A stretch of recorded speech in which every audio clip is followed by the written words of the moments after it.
Magandang araw mga kapatid, andito tayo ngayon sa Rusi May Kawayan branch para dito sa Rusi Sparkle 150i na matte gray. Bagong kulay din ito kaya iikutan natin at alamin din natin yung cash price and installment dito sa branch na to. Kaya stay tuned tayo mga kapatid.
So ayan, nandito tayo ngayon sa Rusi May Kawayan, Bulacan branch para dito sa bagong labas nila na Sparkle 150i na water cooled. So ito yung bago-bago, no? Tapos bago din yung kulay matte gray naman siya. So yung na-feature natin last time, ganitong kulay matte red, no? Ayan, dalawang unit yung meron dito sa kanilang branch dito. Ito ay FI na, ayan. Then meron na nga siyang radiator. So ganito naman yung kanyang decals. Meron siya mga lining na red. Then yung 150 EFI technology nakalagay. Then dito yung Sparkle 150i. Ayan. So napakaangas ng datingan ito, no? Futuristic, and then sa presyo naman napaka-affordable nitong motor na to dahil sa cash price niya ay 75,000 pesos lang. Plus ko na lang din yung kanyang installment dito, no? Dito sa kanyang panel, ito fully digital.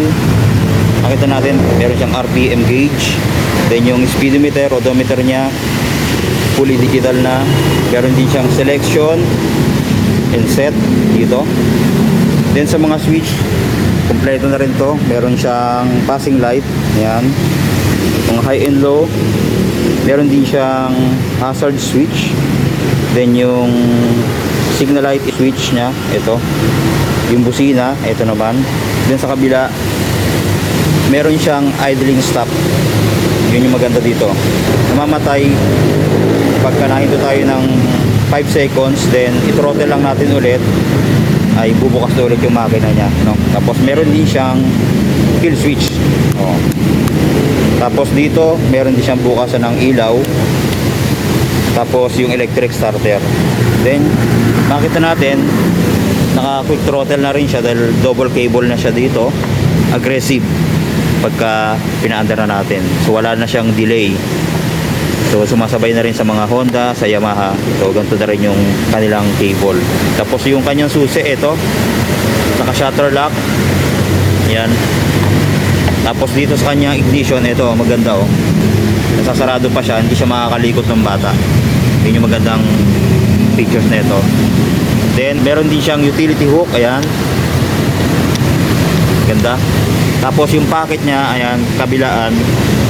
So hindi siya ganun kalalim, mababaw lang. Pwede niyo lang ilagay dito mga bimpo, mga barya mo, ayan, pwede. Then meron din siyang USB charging port, ayan. Very useful sa mga rider natin, mahilig mag cellphone habang nagra-ride. Tapos yung mga Grab driver, pwede yan. Tapos matte gray din dito sa may pinaka loob niya. Tapos dito naman matte black finish. Yan. Footboard o yung gulay board niya, ito medyo malapad din. Then dito na rin nakalagay yung kanyang battery, no? Then ito nga yung makikita natin yung kanyang coolant dito. Yan, oh, napakaangas. Dito natin makikita yung kanyang pinakatakip diyan. Dito natin lalagyan, no, ng tubig or yung coolant. Tapos ito naman yung kanyang lagayan ng langis. Then sa muffler niya, napaka-aggressive din ang forma, naka-upright position na. Meron siyang heat guard dito na plastic, matte finish din na black. Then ito, glossy silver, pinakadulo. Tapos naka-allen bolt na, oh. Ito, stainless na siya. So ito naman yung pinaka butas niya, no? Then sa taillight, nakita natin, fully LED na, ang ganda ng disenyo. Yan, tapos ito yung pinaka taillight niya, no? Then yung signal light LED na rin. Yan, kabilaan. Then meron ding ilaw sa plate light. Yan, ito. Tsaka yung reflector niya meron din. So sa fender, paporma din mga kapatid. So yung previous na vlog natin, halos parang-paro naman yan, wala namang pinagkaiba. Pati yung grab bar niya, napakaganda rin. Ito, matte black naman yung kulay. Yan, meron siya mga parang butas dito. Pag tinanggal to, pwede na siguro lagyan ng ano, ng top box kung gusto natin, no? Tapos yung kanyang fuel capacity ay 5.5 liters. Kasi ito naman yung compartment. Yan, malaki din mga kapatid, no? Marami ka ding may ilalagay dito. Yan. Pero hindi naman kasya yung helmet. Tapos ito yung OBD nya. Then yung fuel tank ito. Tapos ito yung pinaka-cap, no? Ayan. 5.5 liters, marami na o malayo na yung mararating mo dito. Ayan. Then punta tayo ulit dito sa kanyang front. Ayan yung kanyang front. Nakita natin. Matte black finish. Then meron siyang matte gray. Dito matte black, then yung pinaka logo ng FI, then water cooled. Then sa mga ilaw, LED na yan. Ito yung signal light nya. Tapos yan, park light dito, ganoon din sa kabila. Tapos sa ilaw, fully LED na. Tapos mapansin natin, tatlong hati siya, no? Tatlong layer siya. Yan yung pinaka high end low niya. Sa fender sa harap, napaka-aggressive din. Then flexible din to. No, meron nagsasabi na malutong daw, pero ito flexible na yung mga fairings ng Rusi ngayon. Tapos makikita rin natin dito yung kanyang busina. Ayan, dito sa may gilid. Tapos dito sa kanyang front, naka-telescopic, kulay black. Then yung disc brake niya, ito naka-wavy design din. Then naka-dual path caliper yung kanyang preno. Tapos sa likod, drum brake yung preno, no? Tapos ganda dito, tubeless na yung kanyang gulong. Then naka-mags, ang ganda ng design ng kanyang mags. Dito mapapansin natin sa kabila. Yan, oh, ganda ng pagkaka-design. So may nagsasabi na pangit daw yung mags ng Rusi. Hindi nila alam, ito'y napakamahal ng ganitong mga mags. Ang tawag dito mga kapatid ay yung Levinger mags na Thai look, no? Yung mga disenyo ng mga Thailand.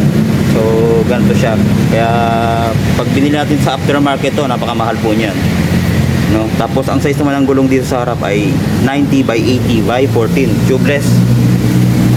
Then sa likod, ito 100 by 80 by 14 tubeless din. Tapos ayan yung kanyang pinaka bracket pa dito.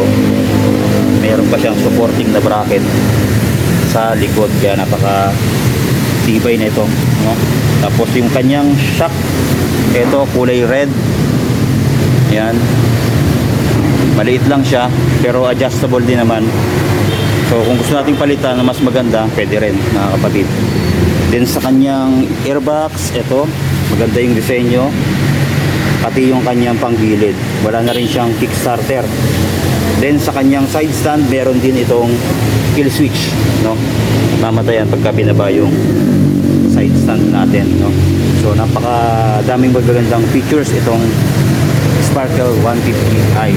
So ayan, sa mga gustong mag-avail nito mga kapatid, ay punta na kayo dito sa Rusi May Kawayan branch. Dalawang unit yun nandito. Meron silang matte red saka yung etong matte gray.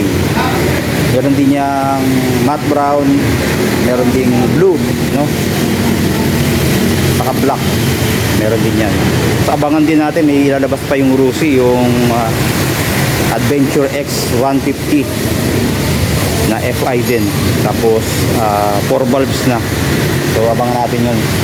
Hanapin natin yun kung saan unang ilalapag ni Rusi, no? So ayun po, maraming salamat sa panonood. Then God bless sa ating lahat.